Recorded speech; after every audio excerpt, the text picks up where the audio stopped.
When the Demon Slayer movie Mugen Train Arc surpassed 40 billion yen at the box office, Japanese cinema history reached a major turning point. It was the moment anime film completely surpassed Japanese live action. But to understand this phenomenon, we need to go back more than 100 years. In the Taisho era, the sky that Tanjiro Kamado gazed up at actually had electric wires running through it. In that era of rapid modernization, people were enthralled by a new form of entertainment called Katsudo Shoshin moving pictures. The Lumiere brothers' cinematograph, Edison's kinetoscope, and the uniquely Japanese culture of the bencher film narrator. Cinema, from its very beginning, responded to the Japanese people's hunger for emotion and story. Toshio Okada deciphers the meaning that Demon Slayer's 100 billion yen has inscribed in Japanese cinema history. I'd like to talk about several things together. Starting with Demon Slayer. Well, it's not really something to laugh about, but it's interesting. No.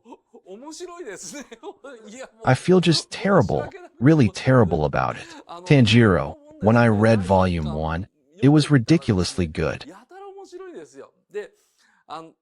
It's not like I was reading it just to check, but Tanjiro. I actually had the entire series on Kindle. I kept thinking I'd read it someday, and then, when I read Volume 1, it was just before, I said I'd read it, but I'd only gotten halfway through Chapter 1. I'd only read halfway through the first chapter. I read it in jump and I've had enough. But it's actually good. And when I watched the anime, it was even better than the manga. What I mean by that is, with the manga, the author was still in an early phase of writing, so the art isn't that great. The manga story, but the art isn't great. It's a bit of a contradiction, but it's the same with Attack on Titan. In Attack on Titan 2, the author Isayama-san wasn't exactly great at drawing. Right from the start of serialization, the manga storytelling was brilliant, showing a character's expression in a manga way, making things like, "I'll exterminate every last one of them." The scripting is excellent, which means it's great manga. It's explosively good as manga, but the art wasn't so great. That from the early days of Attack on Titan, well, right to the very end, the art never got better, and that's actually a good thing. Demon Slayer's early art wasn't that great either, but the anime is drawn with extraordinary care. When you watch the anime, it's even more interesting. What can I say? It feels like an updated version of Hunter x Hunter. So electricity had already become standard in the villages. And just a few more years and it wouldn't be surprising if electricity reached the area where Tanjiro lives. Now you might say, what about the charcoal hut deep in the mountain? Some people might think electricity would be slow to reach there. I'll talk about this later, but the Taisho era saw electrification advance at an incredible pace. Gas and water were slow. Electricity spread incredibly fast. The penetration rate got absurdly high. In other words, the sky that Kamado Tanjiro looked up at in the anime. In the games, we tend to imagine the sky they looked up at as a clear blue sky, but that's not right. The sky they actually looked up at, unless they were deep in the mountains, generally had power lines running across it. It was an era quite similar to the sky we see today. That was the Taisho period. Specifically, in the 15th year of Meiji, 1882, about 30 years before today's story, Japan's first arc lamp was already lit in Ginza, Tokyo. Back then, 30 years earlier, people would actually come just to see the light from electricity. But by the time Kamado Tanjiro visited Asakusa, 30 years had already passed. Power plants had already been established across all of Japan. Isn't it? Electric lights spread rapidly, centered on Tokyo, and furthermore elevators. Trains. Electricity was also being used as a power source for machines. In Taisho Year 5, factories nationwide had an electrification rate exceeding 50%. In other words, factories all across Japan had already switched away from coal. 50% had gone electric. That was the Taisho era. Some homes were still cooking with firewood, but even that was changing, as the kerosene lamps of the Meiji era and running water, gas, and electricity all spread rapidly. This, too, is the story of the end of the Meiji era. Also appeared in electric fans, electric heaters, electric irons, electric stoves. They weren't just on sale, they were already in the first year of Taisho. Toys made of tin and celluloid. New materials were also appearing. So the toys that Tanjiro was thinking of buying for his younger siblings weren't that different from the things we have today. Curry rice and croquettes were called the three staple dishes of Taisho, and people's food was changing rapidly in this era. Well, this was the Taisho era. Fascinating, isn't it? In such a time, what people were excited about was Katsudo Shashin, moving picture. Moving pictures appear in Demon Slayer 2. This is the Asakusa Street that Tanjiro walks through. Right here, it's a bit hard to see. Can we zoom in on this part? It says Katsudo. Is this about the limit of what we can see? It says Katsudo, but this is a different cut. And there's something like a movie billboard here, which is probably the famous Asakusa Electric Hall. Katsudo Shashin is a direct translation of the English motion picture.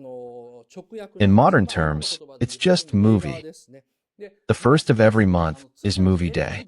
On the first of everyone says tickets are 1,000 yen. You know why? Because in 1896, in Kobe, the kinetoscope, something like the origin of cinema, was publicly shown. This is the Asakusa Street that Tanjiro walks through. Right here. It's a bit hard to see. Can we zoom in on this part? It says Katsudo, moving pictures. Is this about the limit of what we can see? It says Katsudo. This is a different cut. There's something like a movie billboard here. This is probably the famous Asakusa. Katsudo Shashin is a direct translation of the English motion picture. Well, in modern terms, it's just movie. The first of every month is movie day. The first of every month is movie day. Everyone knows you can see movies for 1,000. You know why? Because in 1896, in Kobe, the kinetoscope, something like the origin of cinema, was public apparently around October 25th or 26th, but since there was a range of they decided to make it November 1st. So actually in Japan, movie day is November 1st. And so, in commemoration, the first of every, that's why you can see movies for 1,000 yen. So what's this kinetoscope? You have to look sideways. It's Edison's invention. There's film inside. You put in a coin, and a guy peers into it. It's Edison's invention. Since only one person could look at a time, it was by no means a convenient invention. But back then, just seeing photographs move was astonishing. Edison didn't take out a patent. Back then, Edison in that era didn't have much money, so he didn't expect it to be such a hit. So for the time, he made one, was satisfied, announced it. Reporters said, "This is a first, and don't get too full of yourself." It was that, so he didn't take out a patent. So knockoffs were made all over the world. Among those who made knockoffs worldwide, there were the Lumiere brothers of France. The Lumiere brothers of France improved upon this kinetoscope and created what they called the cinematograph. The cinematograph is standing here like this. This one has been taken apart a bit. But it's a machine that can both film and project. With the cinematograph, it became possible to project images onto walls and screens. Thanks to this, Edison's invented machine, which could only be viewed by one person peering in, could now be watched comfortably by about 50 people. When Edison found out about this, he hurried, thinking he'd lose the title of inventor of cinema. And he bought another person's invention. Edison, once he'd made this peephole contraption, was satisfied. So he hadn't developed it further. But in America as well, similarly, like the Lumiere brothers of France, there was someone who created a wall projection method. He bought the rights to this person's invention. And by this era, Edison would, every week on a day, reporters could make the newspaper deadline, invite reporters from all over America, and hold a lunch announcement. Every single week, he'd hold an announcement saying, "This week's invention," and everyone would say, "Wow, amazing." And they'd write articles in time for the following. His methods were almost like a modern subscription YouTuber. And so, he kept presenting other people's bought inventions as if they were his own. This was the same method. He bought another's invention, called it the VOICEPEAK. Well, Edison was easy to understand from a marketing standpoint. This is clearer than the Lumiere brothers' cinematograph from earlier. With the audience packed in, a movie playing, and Edison, the greatest marvel, the wonderful and extraordinary VOICEPEAK, is depicted here. At this time in the West, the Lumiere brothers' cinematograph, with its screen projection, had spread widely, and Edison's original invention, that only one person could peer into, already outdated and not selling. So it seems it was sold off cheaply to Japan, the clean market of the Orient. That was publicly shown in Kobe around November 1st of 1896. So, Edison's outdated invention had become outdated, was sold off cheaply, and came to Japan. Thanks to that, every month we can declare a movie day and see films for cheap. Japan got the peephole kinetoscope, but of course, Japan quickly abandoned it too, because only one person could peer in at a time. The screen projection VOICEPEAK became a massive hit.